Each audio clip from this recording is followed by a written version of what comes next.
inevitable.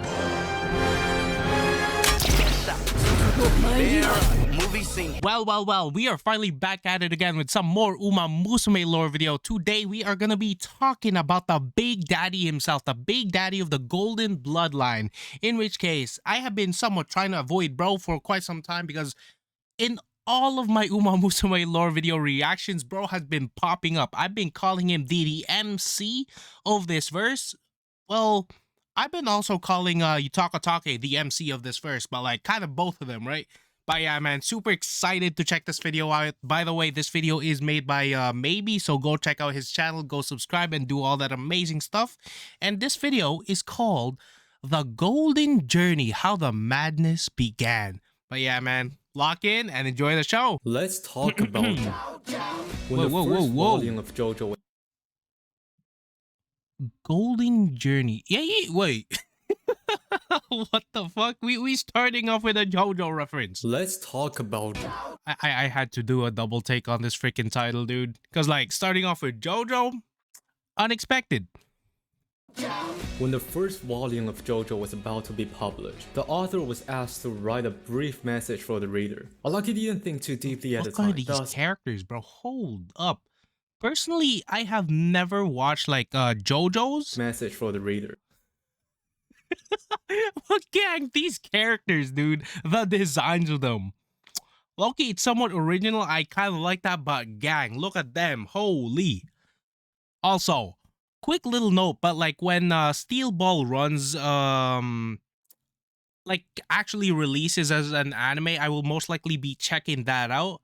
But when doing that, I will also be checking out the other JoJo series starting from season 1. That's kind of like how I'm planning to go about doing that.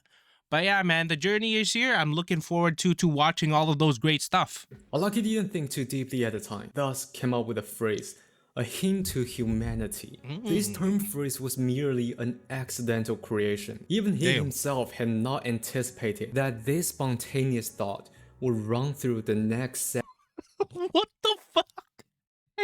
Oh, no. Genuinely, now I'm kind of fucking worried what I'm gonna be getting in myself into. But what is this freaky ass lollipop licking dude? Several decades of his manga career, gradually evolving into what we now call the Golden Spirit. What exactly is this Golden Spirit? Well, no one can really put into words, but funny enough, in the horse racing, there is one family that keeps running with it again and again. They are dumb. Oh, dude, I've seen this so many freaking times. When I was watching like a lore video a while back, I've seen this fucking clip, bro. But they're clever. Are you sure about that? Also, this right here or Fevra? Are you sure about that? And bro goes back to actually smell it. Nah, crazy work. They are magical. They are lovable. Magical.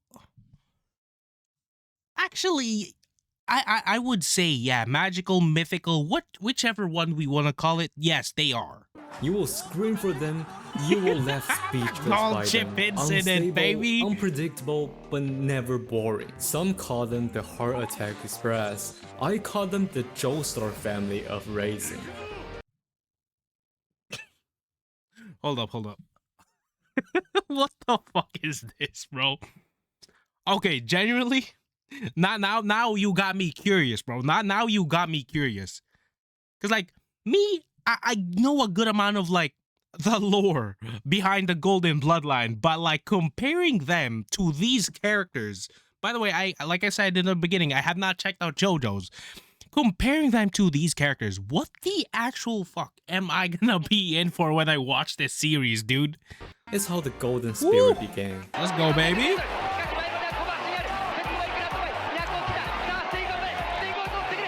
Heck? Hot damn. Okay, guesses. I'm gonna say this right here is Stay Gold. This one I'm not sure who it is. They're maybe he's most likely gonna explain it in a bit. But yeah, look at the freaking distance between them, yo. Nah, dude, the cookout. Yo, he's like He's like that, bruh.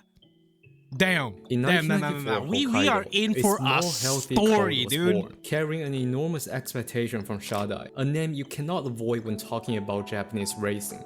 Many people know the epic story of this horse, but the story behind his birth also matters.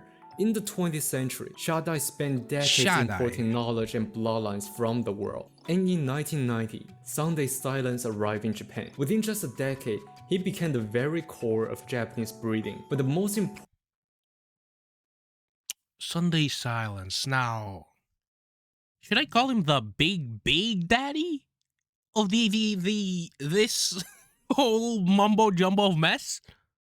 Cause like we got Stay Gold, obviously the big daddy, but like bro's like the big daddy. I'm not sure how to properly put that. The important thing he did was he changed the philosophy. Also, is the one with a green mask here? Considering that era of time, I'm gonna guess it would be Silent Suzuka. Of the sport. Horses no longer race until 6 and 7 and began to retire at 4 to 5-year-old. This signified Japanese racing began to stand on their own without relying on importing stock. What Shadai did for the sport was You beautiful, majestic horse. The memories, man. Every single time I see it, in the back of my mind, there's that small little tidbit of flashback that just it hurts, bro. It genuinely does. Profound. However, within this meteoric rise. But I thank you for showing us what an amazing, like all of those amazing races that you have raced. W Silent Suzuka in chats, boys. Japanese racing was not facing equal treatment. Tony B? At the time, racing superiority was shown in every aspect. Yo, this the Netflix adaptation, dude. In the West. Whenever the Shadai representative talk about their travel back then, they often felt that veiled discrimination. Japan doesn't have horse racing. Selling this bloodline to Japan would be the loss of a century-old legacy. Comparing people's attitude back then and today, it's back then, Japan does not have horse racing, okay? Nowadays, we made Japanese racing great. Damn, bro. But, I mean, in a way, you somewhat can't really blame them, right? Because, like, the way people think back then is very, very different to how they are now. And nowadays, people are more kind of like, they think very, very differently nowadays. Although, for them to say we made Japanese racing great is absolutely fucking wild. Hard to not feel the irony, and it's precisely because of this special history. This little horse carried a pedigree that felt so special. His father was the horse who changed the sport. His mother was Golden Sash, the full sister. Sunday Silence. Alright, hold up. We got Halo Wishing Well. Hail to Reason I've somewhat heard of. Cosma under... I've seen this name pop up here and there, but like every time I'm hearing it, dude, just it's such an original kind of name and it's just so freaking cool. Understanding. Okay, and then now we got Mountain Flower. Turn 2?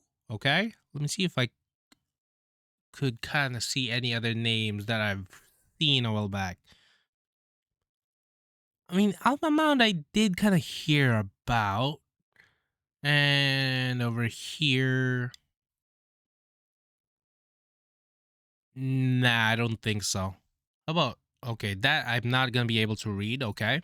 Of Soccer Boy, the daughter of Dictus, Shadai's early foundation stallion. We can also find Northern Taste, another pillar that shaped the industry. Wait. Northern Taste, there it is, Northern Dancer. Now this one, very, very popular horse a while back. Like, I forgot. Yeah, his name a while back has been popping off when I was doing a my research for my Secretariat lore video that I made a while back. Bro's name has been popping up, and then like, just wow, dude. And even in Asia, bro is freaking popping off. In other words, within this small body flowed the very bloodline that built Shadai's entire empire. To match such a dreamlike pedigree, this horse was sent to Japan's Hall of Fame trainer, Ike Yasuo. Even Ike Sensei himself was curious. That's such a cool ass name, dude. Ike Yakuo. Bro, wait, did I say that correctly? Hold up. Yakuo or Yasuo? One of them. Was sent to Japan's Hall of Fame trainer, Ike Yasuo. Oh, Even Ike Yasuo. Sensei himself was curious. What kind of a horse could possibly emerge from such a luxurious bloodline? And just like so many legends what kind of horse indeed? The moment he saw the coat, he was in disbelief. Why is it so small? Hey, yo! Hold up, bruh! Hey. It's not about how small it is. It might be small, but it's very compact. You'd never know what could come out from it. If you guys don't know by now, I'm absolutely fucking cooked. Fuck this shit, I'm out. Small but compact. The size doesn't matter. His small frame did absolute nothing to contain the menace inside. Okay, Loki, this winning live, I gotta see it, bro. It's freaking A, like the costumes, dude, the uniforms, and them looking like this, absolutely cute. Absolutely cute. Biting people, biting. Okay, I ramble on too much, and now I'm somewhat missing some kind of speech here. Menace inside. Bipedally, biting people, biting horses, not listening to instruction. The least continue. I'm locked in here with you. Dude, that's funny, dude. And like, what makes the scene overall better is the background music. The fucking background music. I love it. And somehow miraculously, this little colt managed to complete his training and make it to the man, dude, the potential is there. Stay gold and pair up with the first victim. What? His not even being classified as a jockey first. but being classified as the first victim of the golden bloodline. Damn. Who is this brave soul? First I must jockey, know. Olivier Pellier.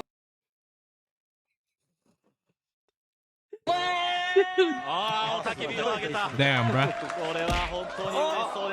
In his debut, Stay Gold showcased a power. Yo, we running that back. We running it back. Holy, bro. Since day one, bro was a fucking menace. I love that. In his debut, Stay Gold showcased a powerful spurt. Although a late start left him finishing only 3rd place, the performance was promising enough. Because I knew that starting this Uma Musume lore video, there was gonna be a good amount of comedic aspects of it, but holy. We're 4 minutes in. I have been recording for 13. Had a great expectation. Yeah, around 13-ish minutes. They entered the second race. Just when everything was going perfectly, Stay Gold decided to give up entirely. There was a misinput. Calm down. You calm the fuck down.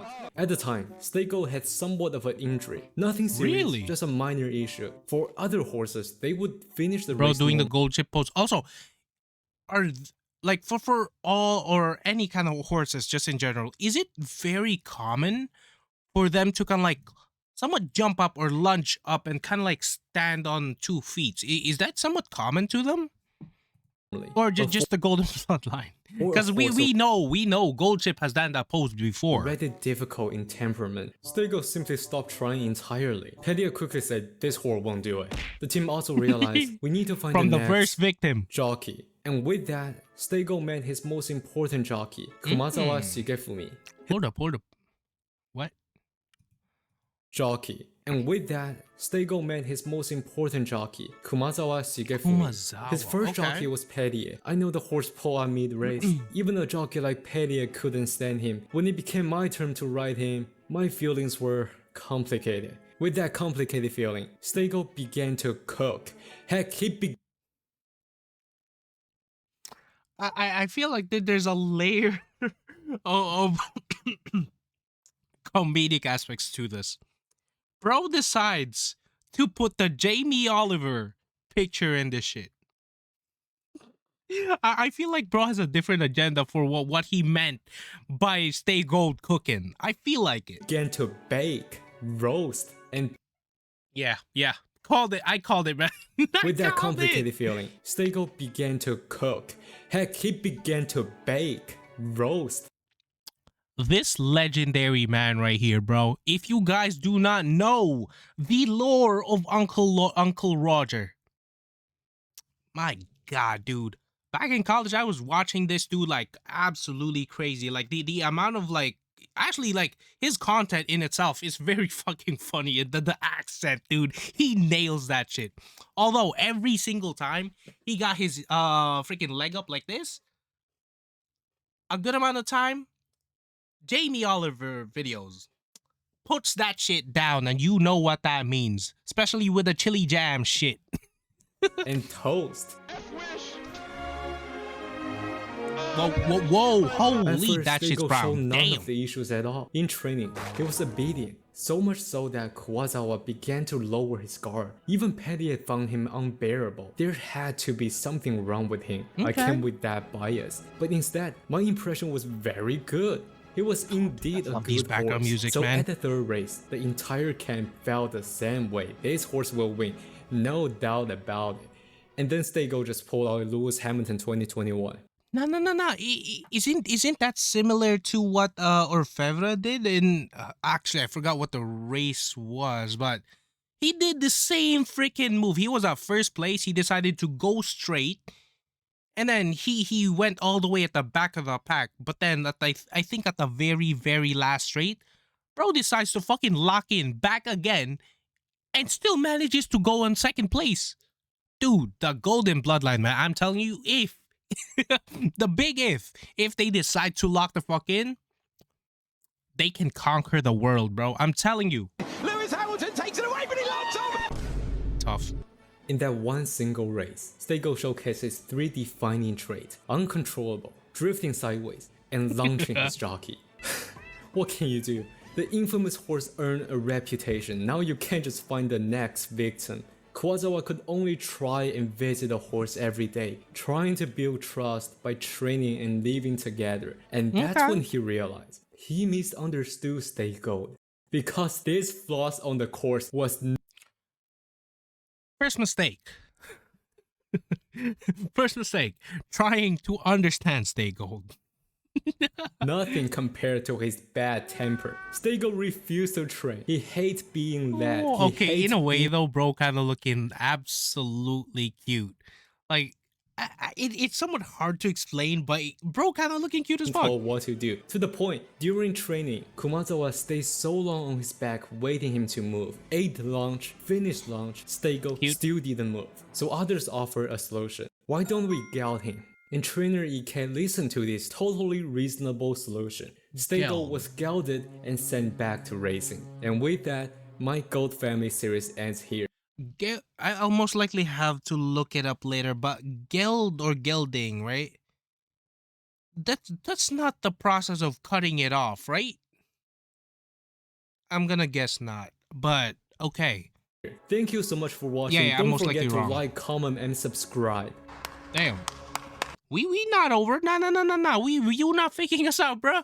But go ahead and actually do those things he said though. Go ahead and subscribe to his channel and do all that amazing stuff. And we back. But when we look at Stego's pedigree, indeed, Stego's pedigree was elite. But for the trainer, that bloodline didn't signal a bright future. It signals headache. His parents, Sunday Silence and Golden Sash, both were legendary hotheads. Even worse, their parents were also infamous for being Halo wishing well Indictus troublemakers. So when the two lineage was combined, naturally you don't get Mr. Obedient. After that, Stego and Kumazawa went through 2 more second place. Finally in the 6th race, whoa. That's not bad though.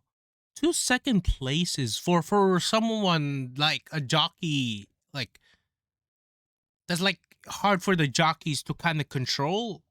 Yeah, that sounds correct. Yeah, second place by that means it's really not bad. Victory. A second win followed, then a 4th place. At the time, the only classic remained was the Kikasho. To prepare for that, Stego entered one of the most important races of his life, the Akanko Special. As he raced more, he became more and more difficult to handle. Still, his ability was very high. If he ran normally, also, I'm gonna say number 13 quickly. is At the Stay time, Gold. no one truly understood what the akanko would come to mean for Stay Gold.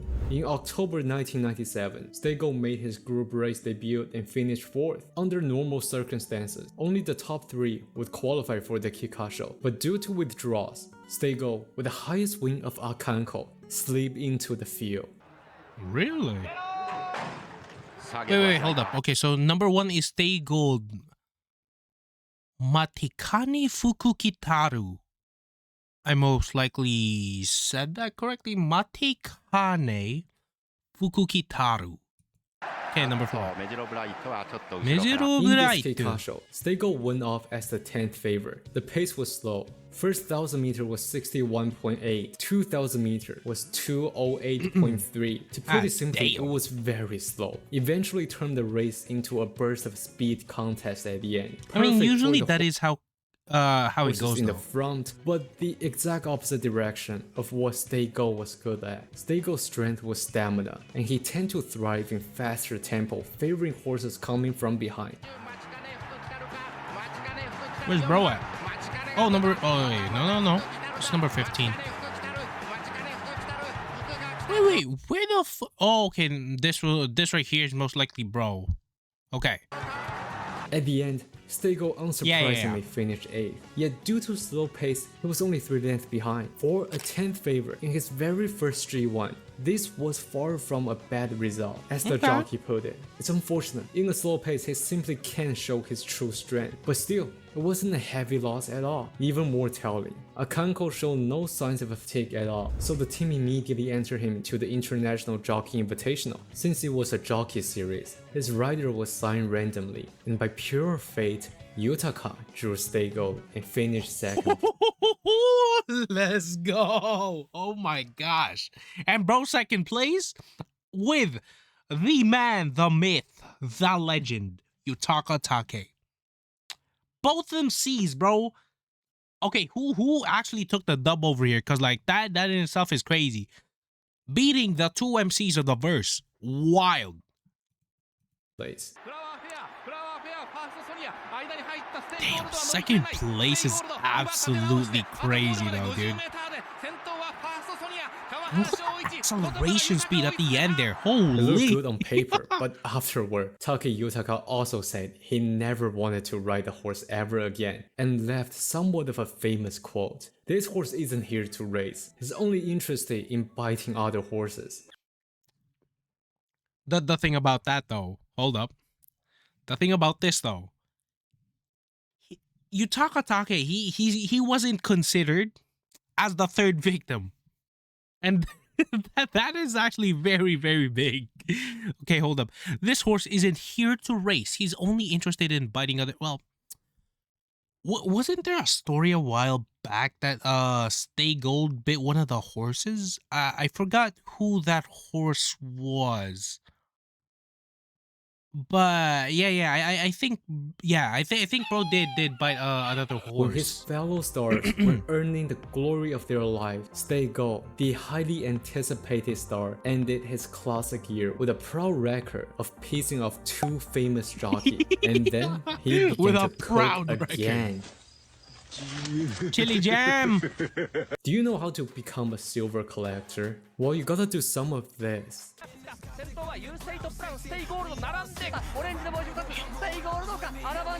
Every single time, bro, it's so close. With unstoppable 2nd place is all around too. 2nd place in a row. After securing the ticket to Tenno Show, Stay Gold also began to gather a good amount of fans. On the racetrack, each narrow defeat made people cheer for him more. When the trainer recalled like, as you can see, every single one of those races in which Stay Gold became like 2nd place, there's definitely that potential in there for bro to actually take that W. So never ever give up. He was a late bloomer, not just physically, but mentally as well. I knew many fans were cheering for him. Those voices reached me, and all I could think was, I have to let him win. So the team adopted the philosophy. Bro. For a fiery horse, don't force him to do anything. Don't use the whip if not necessary. Okay. The In a race way, began I kind of because see how last that year's logic classic winner would were work. all absent. Other top horses like Silent Suzuka and Air Groove were Hey, yo, whoa. Hold up. So the internet just be gatekeeping this picture from me, huh? God damn. Mommy? not long-distance horse. The spotlight fell on a rematch between Magical Bright and Silk Justice, which they just put out a banger performance in the Hanshin Daishoten. Hanshin Daishoten is an interesting race. Although it is a Group 2, Hanshin 3000 meter is such a unique setting to the point that if a horse can handle this setting, it is considered a waste to not run at the race. Therefore, it often delivers some top-tier matches, including this year between Magical Bright and Silk Justice. As the race went to its later stage, the front horses began to fade. Magical Bright and Silk Justice launched their move. But at this very moment, a familiar figure surged up behind them, wobbling, drifting, but nonetheless charging forward. Drifting, oh my gosh. Woo. Okay, so number 5, Major Bright over here, and then we got Stay Gold over here, closing in the gap. Hey, yo! Come on, let's go! Oh, damn, bro. Second place yet again. Damn, that's tough. That is tough. This horse never won a group race. His highest win was still akanko, which is 6 tier below a group 1. Finished a surprising or unsurprising 2nd place. The camp was thrilled. This horse, long dismissed as problematic, had never lacked ability. What he needed was someone willing to understand him. Surely, in the next race, he will finally... Crazy. He always seemed to be just a little short. He keeps repeating the same kind of race. Still, the team did not doubt him. For the next race, they aimed for the Taklas Kine. Akanko went as the 9th favorite. Such low support was understandable due to his resume, but another reason was that this Taklas Kine was nothing short of a battlefield. Oh my god, dude. Hot Air damn. Groove, Mejiro. Hey, yo, these motherfuckers are superstars, dude. Not to say that Stay Gold himself is like not a superstar by any means, but these are fucking G1 racers, are they not? Dober, Magical Bright, Silk Justice, a group of G1 champions filled the race. But most importantly, G1, the overwhelming favor was that Silent Suzuka. Every horse here is dangerous, but the most terrifying one is Silent Suzuka's front lead. So they entered the race with one. Let me just for a little bit about Silent Suzuka, bro. The amount of glaze I bet bro was having back then is just absolutely crazy. It might be tantamount to saying she's the Gojo Satoru of that era. Might be crazy to say that. I know. But dude, once Silent Suzuka goes off and has that footing, has like that lead, in which she always has that lead. Bro. It's so difficult for any other jockey or horse to catch up to Silent Suzuka, dude. It really is. So just a little glaze there from me to Silent Suzuka. But wow, man. Try to catch Silent Suzuka. And with that in mind, the race began. Okay, so the camp for Stay Gold is just basically their objective on this race is to kind of like just catch up to Silent Suzuka. Well, they know Silent Suzuka's like gonna be trying to go for first place as is everybody, but like Silent Suzuka's like the favorite as of right now. Okay.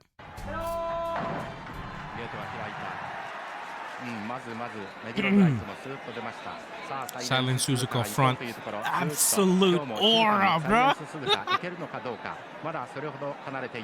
As always, Silent Suzuka went straight to the front, setting a ferocious pace and opening up a 10-length lead. Stay Gold, number 4. The final straight, he still held a commanding lead. But all of the sudden, Stay Gold began to pass the other elite one by one until he reached 2nd. The fast-paced favors Stay Gold, and Hanshin was famously a home turf for the Gold family. Mind you, this is a race where other G1 winners are participating in, not just Silent Suzuka, but like, well, a good amount of them. G1 winners, bro. And bro right now is managing 2nd place. Wait, where's bro at? Is it this one over here? Or...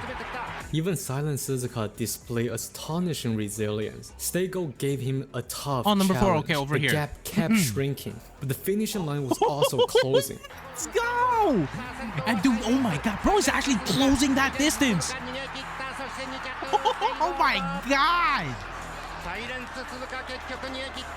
Oh, nah. Late bloomer, yes, but dude, the potential, it's because it really felt like he could catch up. But finishing second among such a field was nothing short of impressiveness. But the group 2 after that was yet another loss. Up to this point, Stay Gold had collected 8 second place. How to make this horse win became the biggest goal, and from this moment, Stay Gold began his miraculous journey of losing.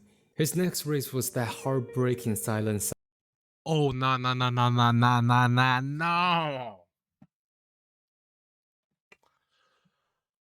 Ooh, okay, hold up. I'm really just hoping for the next scene that we don't actually see the scene. I'm just hoping because like the amount of times that scene has played out in my head, the amount of times I've seen it on the internet, dude, every single time it just breaks me. So just this once, I am kind of hoping I don't see it, man, because like I don't know how I'm gonna be able to take it. Sunday. Although it was a tragedy for Silent Suzuka, for Stay Gold, he suddenly became the clear favorite. Victory should be guaranteed, and yet in the home straight, he began drifting sharply to the inside. No matter how the jockey waved from the inner rail, he continued pulling inward, refusing to go straight, and finished second place again. Later at the Japan Cup, so I guess he didn't actually put the scene and witnessed El Condo Pasa's historical victory, though he did manage to bite the tail of Special Week. Wait. Wait, is this the one I was talking about earlier? He can a background NPC and witnessed El Condo Pasa's historical victory, though he did manage. This is what I was talking about earlier. Like, I don't even know how to fucking explain this. Oh, bro, look at Special Week's face. Oh, dude. To bite the tail of Special Week. Then came the Alimakine. Once again, the golden bloodline at work, baby. Field. And once again, he delivered a solid third place, witnessing the miraculous comeback from Grass Wonder. Looking back at the year, Stay Gold had 11 stars, 6 second place, and yet his highest victory was still that akanko. Because of that, he was given the honorable nickname Akanko Tourism Ambassador. Normally a Akanko Tourism Ambassador. Okay, why is there a ship though? Is this ship called Akanko? Horse capable of multiple G1 runner-up should easily have G2 or G3 victory. Jockey Kumazawa explained it the best. He's not the kind of horse that runs until he's exhausted. He always felt like he has something left. That's why I urge him with the whip. But the moment you upset him, he simply stops entirely. Don't push him, he won't try. If you push him, he won't run. Stay Gold, Akanko just had to be special. Nice. His nature, he finished. Now this is interesting, because we got the silver collector and then we got the bronze collector, which also we call her Sensei Nature in this channel, okay? Third in 4 of the races, reputation evolved from silver collector to battlefield journalist. Yo, this picture goes so fucking hard. Oh my god, dude. I am going to skip all of this race because he really just was an NPC. Damn. Hello. Among them, the Tenno Show beaten by Special Week by just a neck was the closest. After witnessing Special Week defeating Monju in the Japan Cup, Loki, Special Week taking on the W, like I feel like bro was just having flashbacks of when Stay Gold bit his tail and is literally just trying to get away from him.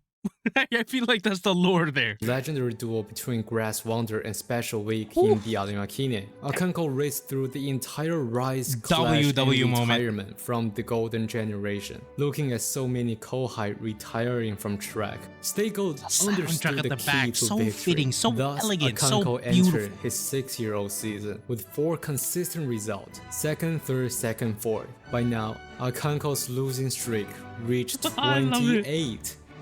At the time, the team tried everything to get Stego to run in a straight line, but he was too smart that whatever the method they used, he saw through the method and figured out a way to dismantle.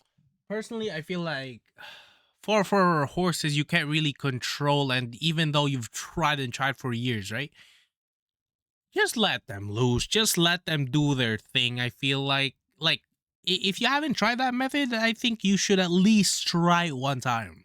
The system. This horse was too clever. People taking care of him also developed a connection with the horse. And so the team made a painful decision to replace the jockey to Taki Yutaka. Not because they had any complaint, they simply wanted to try something new. May 20, 2000, Tokyo Race.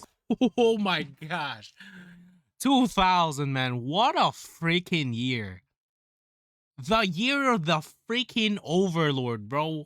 Oh, damn. Nah. This race, bro might get cooked or cooked. Course. One of the two. Fell through the sky. The track was heavy. Akanko was sent off as the 2nd favorite. The early stage of the race went smoothly. And then in the final straight, actually, no, I don't think TM Opera was here. Stego unleashed a brilliant kick, surging past the leaders and finally won the race. The crowd erupted. The cheers that day rivaled. Oh my god, dude, what a momentous fucking victory. It appeared. It was Stego's first win in 2 years and 8 months. You got 2 MCs of the same verse. All these other horses and jockeys trying to go up against 2 MCs is crazy. That amount of power should be illegal, bro. His first stake victory, and also the 100 stake win for progeny of Sunday Silence. At long last, Akanko finally graduated from Akanko. Congratulations, Akanko. W-mans, baby. Stego. This was a deserving victory. Although you never won a G1, that impossible dream can at least be realized by your children. It's time to retire. Oh, that dream will be realized by your children, dude. And may I freaking tell you, the amount of G1 wins that your children actually fucking got. Mind-blowing, dude. Mind-blowing. Tired. Are you sure about that? Like that is ever going to happen. At the time, Sunday Silence was still alive. Shada could not secure many resources for Stay Gold, so they planned to sell him to other farm. But Stay Gold was not seen as a what are these clips, highly priced stallion. The negotiation eventually broke. What can you do? Well, time to continue your career. But this was year 2000. In the remaining year, TM Opera completely ruled over the sport. Stego could only watch as Opera completed his undefeated growth. Dude, the domination of TM Opera at that point in time, bro. It's so momentous in its own right. And like, I believe, yeah, bro fucking went undefeated for a fucking year, I believe. So, just facing off against this kind of monster, man, just absolutely wild in its own way. Also, thoughts on the movie in the big screen in the cinemas? Oh my god. It was absolutely beautiful, man. And hearing that surrounds out of Agnes Takio, my baby girl, my wifey, all around my ears. That, beautiful. Grand Slam journey, watching him completed the great breakthrough of the century. In my let's go, baby. Video, I said it was like a 1 against 15 for Opera. But in the Alima, Stego was actually boxed even more severely. Really? After another year of being a battlefield journalist, Stego entered his 7-year-old season. 7 years old, dude. 7 years old. まずまず揃ったスタートであります。果たして何が先手を取るんでしょうか。 Hey, do you think akanko can win this year? Are you stupid? Do you know how old he is? 7-year-old. How many horses are still competitive at that age? Even opera always losing now. Dayone. I'm going to support the first favorite, Rosado. Akanko had cost me thousands over the past. Now, what people somewhat fail to kind of like grasp here is like, yes, although Stay Gold at this point in time is 7 years old, considered to be somewhat old for a racehorse, right? Bro still has that fire in him, and considering bro is a late bloomer, this might be his fucking era right now, dude. So I would not I would not cast him aside. 4 years. This year, I know better. Whoever bet on this horse is just stupid, foolish. It is always when you think it's stupid when you should bet on them. On the golden bloodline, bro. I'm telling you all, if you want to make money, bet on them. Bet on them, win or lose, you will have that shocked face on your face. Who would thought in the very first race this year, Stay Gold claimed the second stake with ease. All the bad habits from the past suddenly disappeared. With such a strong condition, the team made him enter the Dubai Shima Classic. Back then, the stronger horse typically stayed home for the Tenno show, and in truth, the biggest role for Stay Gold was a support. There was another horse competing at the Dubai World Cup. The camp wanted to travel an extra horse to keep others comfort. Stay Gold was that extra one. The expectation was close. I love that they do this in the horse community, man. It's just in its own way, it's so wholesome, cute, and it's good for the horses, right? To nothing. What's worse, this journey was brutal. A 30-hour flight combined with abdominal pain during travel. Stay Gold was in arguably the worst condition, and the opponent awaiting him was...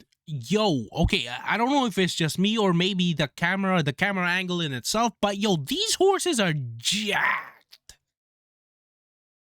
Like literally jacked. Reigning champion, Fantastic Light. Yeah, man, these horses are just absolutely freaking jacked.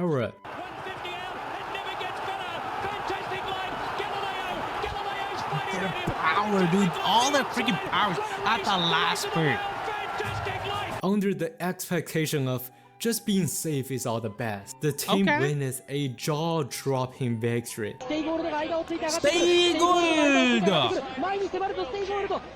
Hey, yo, whoa, hold up, let me lock in. Is bro actually cooking up? Let's go, dude!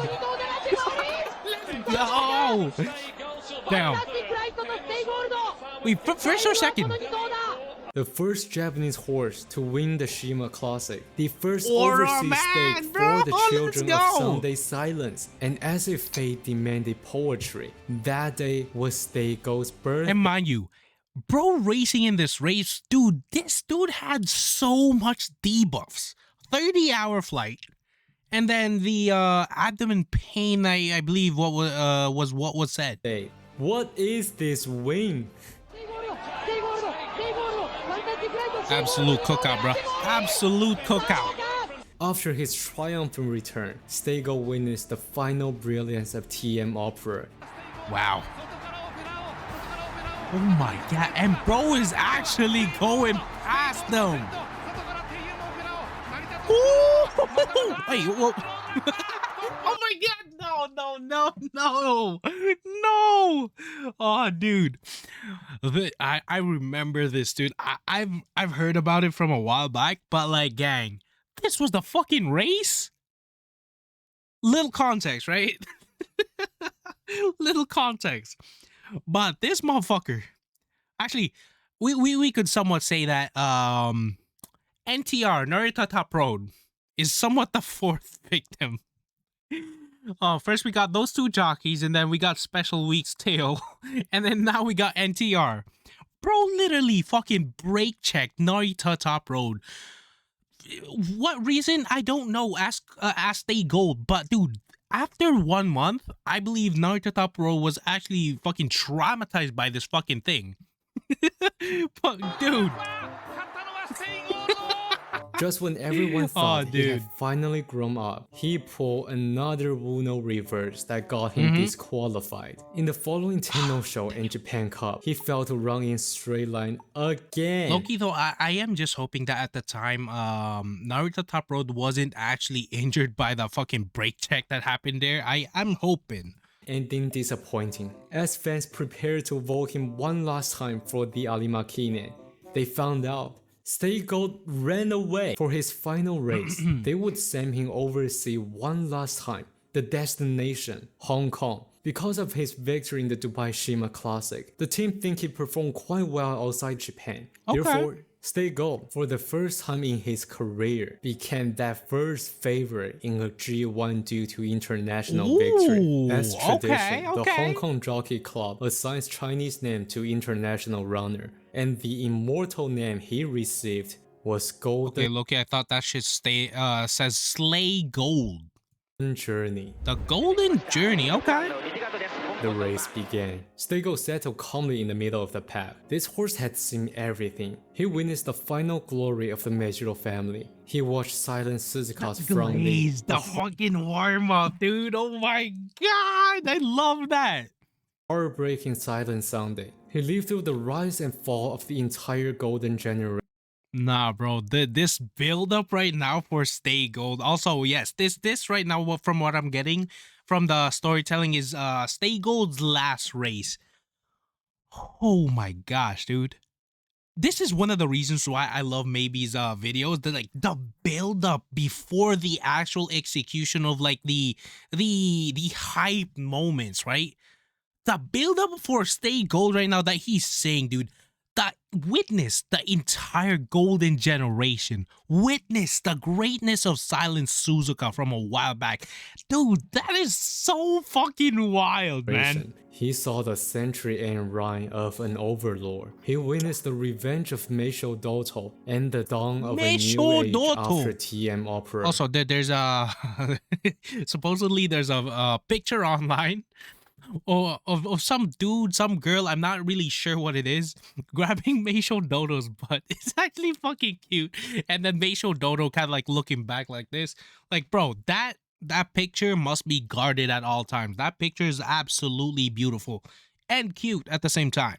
However it ends, it is an end of an era. But at the third turn, Ekra burst forward. By the time they entered the final straight, Ekra was still leading by blue jockey over here, Ekrar. Okay. 5 lengths, a gap that should not be able to close. The race seemed to be decided. And yet... And the fucking... Oh my gosh. Stay Gold began his chase. Never won a Group 1. Never once the first favorite absolutely in a G1. Beautiful a editing. horse who so often held something back. In his last race, suddenly gave everything he had. The champions of each generation the build up right now, man. Oh my god. Like meteors. What remains is the challenger, witnessing countless stories. Let me lock in. Let me lock in. Close the book with his own. This journey, win or lose, belongs to no one but my own golden journey. Aura, bro. Holy. Also, mind you, first place Ekra right here. Stay Gold all the way here. Look at that distance. Let's go. Come on, bro. Come on, bro. Knock it off. Stay Gold. Nah, not second place this time, bro. Not second place this time. Bro, taking that charge. Bro, taking that W. Let's go. Let it go. Oh my god, dude. Freaking goosebumps, man. That chase was so freaking beautiful. The impact of it all. This was the first overseas G1 victory achieved by a horse born and trained in Japan. Comparing to Ugly Cap and Tokai Teo, the final race of Stay Gold stands shoulder to shoulder with a veteran who ran 50 times in career. Finally fulfilled his lifelong wish in the very last race and was gifted the name Golden Journey, a name so perfect that it traveled back to Japan and became his identity. This is the kind of a story even Hollywood writer would hesitate to put on paper, and yet this was real history that Real happened in history, reality. bro. In the final sprint, he suddenly drifted inward, nearly ran into the rail. Normally, Stego had a bad habit to drift to the left. This time, he had to surprise people by drifting right. That scared the crap out of Yutaka. Even in his final moment, he still stayed true to himself. So much so that he passed this bad habit down to the future. that I'm gonna guess is Orfebvre. I love it, man. And with that, the father of the Gold family came to its dramatic end. After his retirement, Japan filmed a documentary for this beloved veteran. Ooh, when the film really? reached the end, people taking care of him began to talk hope for him as a father. They were saying his children will probably be just as difficult as him. By then, there will be new victims that need to take care of the In all honesty though, I do kind of want to have like a victim count of the entire bloodline. That would be insane numbers. those troublemakers. But when saying this, none of them were complaining. Many even began to shed tears, wishing his children. Cause the memory is there, right? You had such a bond with this horse, this amazing creature. So yes, even though at the times you had those hard times, now it's a memory you cherish forever, right? That's so beautiful. Will claim the victories he couldn't in Japan. As mentioned before, Shadai once considered selling Stay Gold. The reasons were many. He was clearly too late maturing. His temperament was difficult. By his retirement, he was 4 breeding seasons behind others, and there was just too much Sunday silence blood in the market. Hoping his children to do well was just a hope. At that time, no one could have imagined the scale of impact he would leave for the sport, and what form this beloved horse would pass the golden spirit onward. The chaos, the brilliance, the stubbornness, and the joy. Stay Gold retired, but the story did not end here. This golden journey was just about to begin. Hey yo, whoever made this beautiful, beautiful art, I freaking love it, man. Oh my gosh. It's just so beautiful, man. And I really love how they capture in this picture. You could kind of like capture their overall kind of like the way the way they just kind of like do things, right? For example, we got Stay Gold over here looking at the fucking distance at the sun or whatever. What was his name again? This is phenomenal. Well, obviously we got the freaking battleship over here. Gold ship or Orfebvre, Nakayama Festa. Damn, I know this one. I'm hesitant to say Dream Journey. No, most likely not, because that's the handle for Stay Gold. Or am I just overthinking that? Most likely overthinking. This one I don't think I've seen yet. But, okay. Wow. So I guess that is going to be it for this video, man. But holy, that storytelling, dude. It's so impactful in a way that, like, the way maybe just kind of does his videos, right? There's definitely that little tidbit of like lore at the beginning, and then just showcasing all of like the races of Stay Gold. Although at the last part, dude, the build up of hype, the glaze, the fact that Stay Gold like raced throughout like an entire freaking golden generation, raced throughout Silent Suzuka, and like TM Oprah's whole freaking career. Dude, that was just, it was just so freaking impactful. I was freaking getting goosebumps and shit, dude. Just absolutely beautiful. But yeah, overall takes on this, amazing video. And as I said again earlier, if you guys do have time, go check out Maybe's channel, go subscribe, go watch his stuff as well. Amazing contents over there. But yeah, if you enjoy my reaction to this, comment, like, and subscribe. Let me know your thoughts in the comment section below, and I will see you guys on the next one.